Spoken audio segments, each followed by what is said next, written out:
And when our next guest set out on their honeymoon, they had no idea it would be the beginning of a bigger adventure ahead.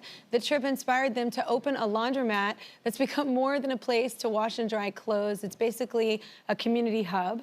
Let's welcome now the owners of Reynolds Laundry in Charleston, South Carolina, Jon and Erin. Welcome to the show. I love how random this is. So wait, tell us about the honeymoon. So the honeymoon, we got married in the middle of COVID. It was 2020. So we were trying to think of what is the most COVID-friendly honeymoon possible. And so we rented a camper van and we drove up the California coast, and it was not what we planned, but it was very romantic and simple. And yeah, it was so great that we ended up buying an RV the next year and doing it full time. So we did it for a season and we worked remote and we traveled the country, and that's how we found Laundromat. Sexy. Yeah. So, yeah. But how did you end up owners of a laundromat? How did that happen? Good question. It was not planned. When you're in the RV driving around the country, you run into having to do your laundry all the time. And so, yeah, we found different towns, stopped there, and we'd spend 2-3 hours at a laundromat, and it ended up becoming like a springboard that we'd go to coffee shops and restaurants, and so we got to know the communities we were in. And so after we got done with the RV trip, we decided we wanted to move somewhere amazing, and so we moved to Charleston, South Carolina. Beautiful. Beautiful, and yeah, we settled in there, and that's where I ended up. I'm very entrepreneurial, Erin and I both are. We do renovations and fix things up, and so one day I was looking through the classifieds, and I saw a laundromat for sale that was affordable, and yeah, that's where it began. And I asked Erin if she wanted to come do laundry with me, and it was kind of like a secret shopper type thing. And we snuck in there, did our laundry, but it was definitely needed a lot of work. TLC. It was scary, yeah. What was the conversation like when you were like, so we should buy it? And then what would happen then? Well, I thought we were both going to walk out there saying, oh, there's no way we're going to get this. It's a huge project. Yeah. Never owned a laundromat. But he was so excited. He's like, so we're going to get it, right? It's a done deal. And I was like, oh, I thought we're in. I thought we were out, but let me pivot. And yeah, but after we had talked and I heard more of his vision for it, we've done renovations of houses before, like he said. And so then I started being able to visualize, what if we made this beautiful, like one of our other projects? Like, you know, a cafe is beautiful, a restaurant is beautiful, a house, why not a laundromat, you know? Yeah. So once we kind of cleared everything out and we had a blank slate, like there was this big, beautiful window in the front, and there was like vending machines and trash bins in front of it. Yeah. And so once we moved those out, I was like, this is a perfect little like cafe seating by the window, and there's room for a little bookshelf, and yeah, so we kind of cleared it all out. And I love that you're dreamers. Like you went there and you saw that. Not everybody the vision. has that. I had to give him that. That was all him having that vision. But yeah. And she's like, this is a great idea. Yeah, I was like, okay. Totally in. Me too. Yes, I love it. Yeah. Okay, the community didn't embrace it immediately though, right? No, and that's a hard no. Yeah. And understandably so. We were from out of town. We had come in. We just moved there, and this neighborhood has a lot of history. It used to be a Navy base and in the 90s it closed down, and so 40,000 Navy men and women and their families left, and so it's called Reynolds Avenue, and so that's why it's named Reynolds Laundromat.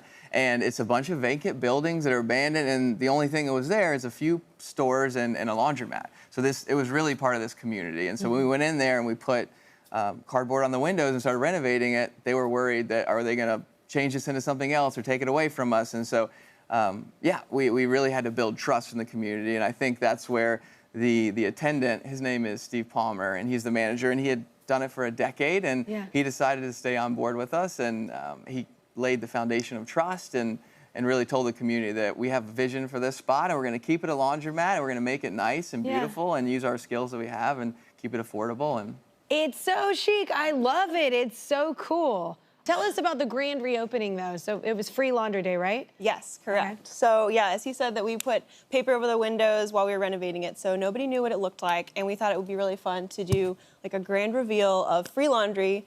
So we partnered with a local nonprofit, and we went to the bank and got a ton of quarters, and we ran around putting quarters in the machines and ran the machines for free as long as the quarters lasted. Yeah. And then we also had tons of food, and these two ladies who are with the local nonprofit, Lady C and Esther, they are on the mic making jokes. They're basically comedians. They're doing giveaways. So it was truly a party.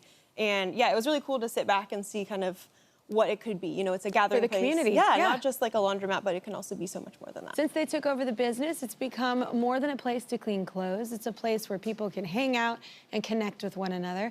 So we talked a bit about the reopening, Free Laundry Day. Do y'all still do that? Yeah, we do. We opened back up, so we closed January 1st and closed down for 3 months and then opened back up with a free laundry day, like Erin was saying. And now we try to do it every month. We have local organizations and nonprofits that'll help out and they give money, and then we'll have volunteers. We've had the Girl Scouts and firefighters and police department, really churches, banks. Yeah. Everybody in the community comes out and just hangs out, has fun. It's some of the best, you know, days we have. And then, That's cool. yeah, if they bring food, people will cook, and yeah, it's a blast. I love that, the village of people that come. That's cool. So, and you host other events there as well, right? Yes, we've started to host other events, and it was kind of coming from, we saw how these free laundry days were so much fun, and it was kind of like an event space in itself. And so then we thought, you know, why not open it up to other events? So there was a musician who was touring and looking for like a unique concert venue, and we DM'd him. We're like, hey, would you like to play at a laundromat? I he went love this.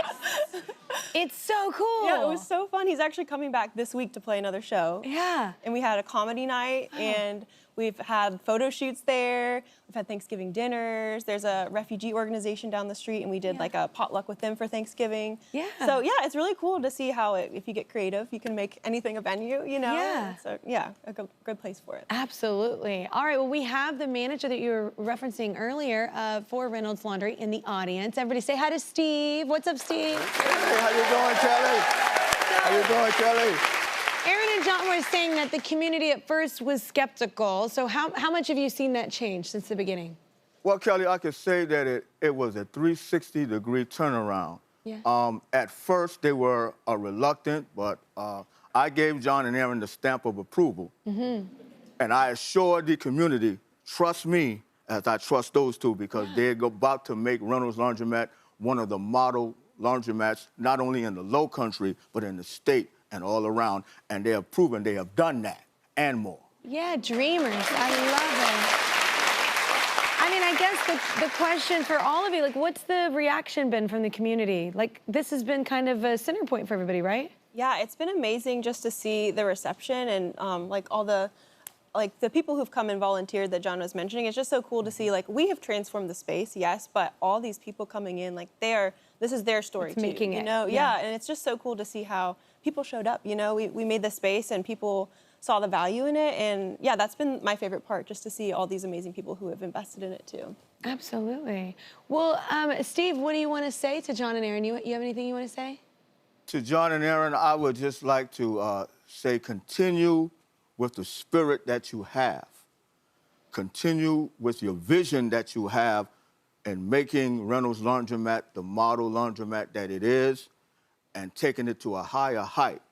And always be reminded of the words of the Apostle Paul, be ye not weary in well-doing, for in due season you shall reap if you faint not. If you hold on to those concepts, God is going to take you to a higher height, and there's no secret to where you can elevate yourselves. Oh, beautifully put. You guys, we love how your laundromat is bringing the community together, and so do our friends at Arm & Hammer. You don't need deep pockets with Arm & Hammer Deep Clean, but they want to make sure that you can keep up with free laundry days and offering free community meals. So they're giving you $10,000 to keep it up, along with a lifetime supply of Arm & Hammer Deep Clean detergent. There you go. Yeah, it's such a cool idea. And I want to say they're not leaving the audience out either. Arm & Hammer Deep Clean formulas are the brand's most powerful yet. And their new Deep Clean Free and Clear delivers the power without dyes or perfumes, which is nice, because I'm allergic to everything. So everyone here is getting a 1-year supply of Arm & Hammer Deep Clean. There you go.